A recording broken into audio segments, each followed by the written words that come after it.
Bon dia, amics. Us volia recomanar una novel·la, La drecera, d'en Miquel Martí i Serra. És una novel·la curta, molt fàcil de llegir, amb una prosa molt fina i un llenguatge molt emotiu. Explica la història d'un xiquet, el fill d'una família de masovers que són els encarregats d'un mas de l'Empordà, i a través dels ulls d'aquest xiquet la novel·la explica moltes coses.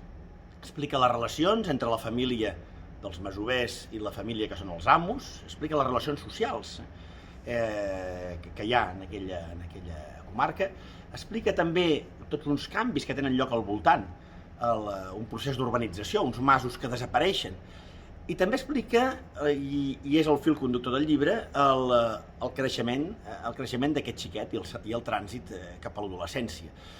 Al cap i a la fi és una novel·la que a través dels ulls del protagonista el que fa és explicar els canvis en la identitat.